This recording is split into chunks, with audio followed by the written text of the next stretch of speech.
안녕하세요. 투자의 귀재, 오마의 현인 워렌 버핏. 아마 한 번쯤은 들어보셨을 겁니다. 네, 그렇죠. 2021년 기준으로 자산이 100조 원이 넘었다고 하니까요. 세계에서 가장 성공한 투자자 중 한 명이죠. 정말 대단한 액수인데 진짜 놀라운 건요. 이 어마어마한 부의 90% 이상을 60세 이후에 만드셨다는 거예요.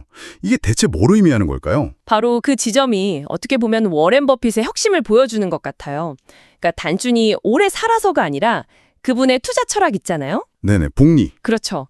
그 복리의 마법이 오랜 시간 이렇게 축적되면서 정말 기하급수적인 효과를 발휘했다는 증거거든요. 아하. 그래서 오늘 저희가 이 워렌 버핏의 삶, 또 그의 성공 비결, 특히 그 투자 철학의 핵심을 좀 깊이 파헤쳐보려고 합니다. 도대체 무엇이 그를 지금의 자리에 있게 했을까요? 흥미롭네요. 버핏은 1930년 오마하 출생이고 아버지가 주식 중개인이자 또 하원 의원이셨다고요? 네, 맞아요. 어릴 때부터 숫자에 좀 남다른 재능을 보였다던데 8살 때 벌써 투자 서적을 읽고 10살에는 오마하 도서관에 있는 투자 관련 책을 다 읽었다니 이건 뭐 타고난 건가요? 아니면 환경 덕분일까요? 아마 둘 다 작용했겠죠. 근데 더 중요한 건 그 재능을 정말 일찍부터 갈고 닦았다는 점인 것 같아요. 아, 노력이군요. 네, 평생 독서광으로 유명하잖아요. 지금도 하루 시간의 80%를 독서에 쓰신다고 하니까요. 와, 80%요? 네. 근데 단순히 책만 본 게 아니고요. 6살 때부터 껌이나 콜라 같은 걸 팔면서 사업수함을 발휘했고 17살에는 핀볼 사업으로 지금 돈으로 한 7,400만 원 정도로 모았다고 해요. 정말 일찍부터 남달랐네요. 그렇죠. 그의 친구 돈 델리가 버핏의 수학 능력이나 그 독서량에 엄청 감탄했다는 이야기도 있고요. 그 친구는 버핏 덕에 억만장자가 됐다고 하죠. 근데 이게 단순히 운이 좋았다기보다는 실력과 노력이 정말 뒷받침되었다. 뭐 이렇게 볼 수 있겠죠. 근데 11살 때 처음 주식 투자를 했다가 좀 쓰라린 경험을 했다면서요. 아, 네. 그 시티 서비스 주식 이야기죠. 네. 주당 38달러에 샀는데 27달러까지 뚝 떨어졌다가 겨우 40달러에 팔았더니 나중에 200달러까지 막 치솟는 걸 봤다고요. 어린 나이에 정말 큰 교훈이었겠어요.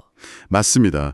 이 경험이 그에게는 이 가격 변동성에 막 흔들리지 않는 거, 장기 투자의 중요성, 그리고 인내심, 이걸 아주 그냥 뼈저리게 느끼게 해준 계기가 됐죠. 감정에 휘둘리지 않고 기업의 가치를 봐야 한다는 걸 그때 깨달은 거군요. 그렇죠. 이 교훈이 없었다면 아마 지금의 워렌 버핏은 좀 달랐을지도 모릅니다. 그런 경험을 바탕으로 대학에서는 투자 철학을 좀 더 체계화하게 된 걸까요? 특히 그 벤저민 그레엄과의 만남, 이게 결정적이었다고요? 네, 그렇습니다. 사실 하버드 MBA는 떨어졌어요. 근데 이제 콜롬비아 대학원에 가서 현명한 투자자의 저자 벤저민 그레엄을 만난 게 정말 인생의 전환점이 된 거죠. 아, 그 유명한 책의 저자. 네, 그레엄한테서 바로 가치 투자, 그러니까 기업의 내재 가치보다 훨씬 낮은 가격의 주식을 사는 원칙을 배운 겁니다.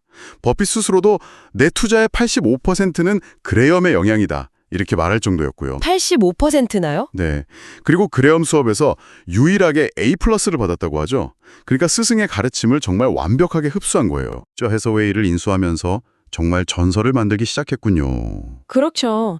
1965년 이후 S&P 500 지수가 미국 대표 500개 기업 평균 주가 지수인데 이게 15,000% 오르는 동안 버크셔 주가는 2,400만 % 상승했다니 이건 그냥 주식만 잘 고른 수준이 아닌 것 같은데요. 맞아요. 물론 코카콜라나 애플 같은 위대한 기업을 알아보는 안목, 그것도 중요했죠.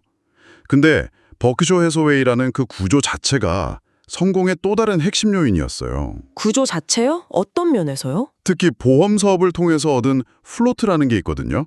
이게 뭐냐면 고객한테 받은 보험료를 나중에 보험금 줄 때까지 투자에 활용할 수 있는 놀이인데 이게 사실상 저비용으로 엄청난 레버리지를 일으키는 효과를 준 거죠. 아, 남의 돈으로 투자를 한 셈이네요, 일종의. 그렇죠.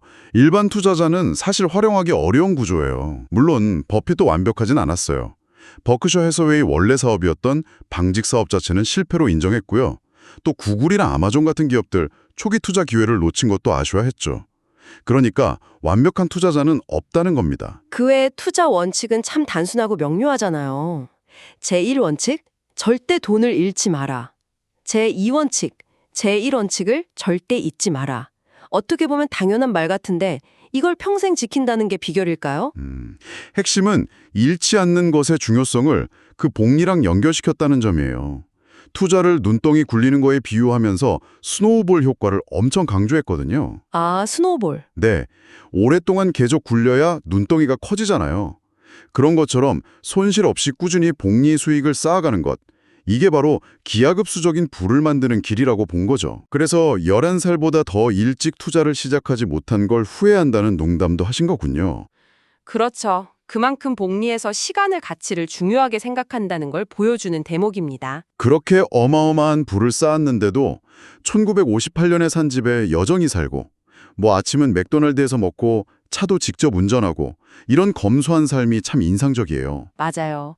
자녀들조차 아버지가 그렇게 부자인 줄 모르고 자랐다고 하니까요. 네. 그분은 많은 돈은 오히려 자식을 망친다, 이런 신념 같은 게 있었던 것 같아요. 그래서 재산의 대부분을 사회에 환원하기로 약속했고요. 빌 게이츠랑 같이 기빙 플래지도 만들었죠. 네.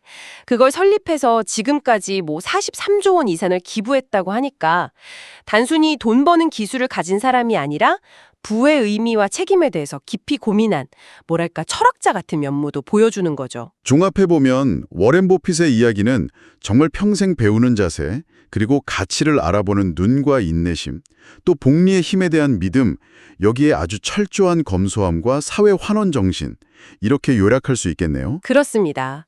그리고 이 모든 걸 관통하는 그의 성공에 대한 정의가 또 흥미로워요. 성공의 정의요? 그게 뭔가요?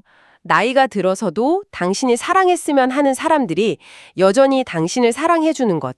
이게 진정한 성공이라고 했어요. 와, 평생 부를 추구했던 사람이 내린 결론이 결국 관계와 사랑이라니 많은 생각을 하게 만드네요. 그렇죠. 그의 투자 원칙이나 삶의 방식 중에서 당신에게는 어떤 부분이 가장 깊은 울림을 주나요?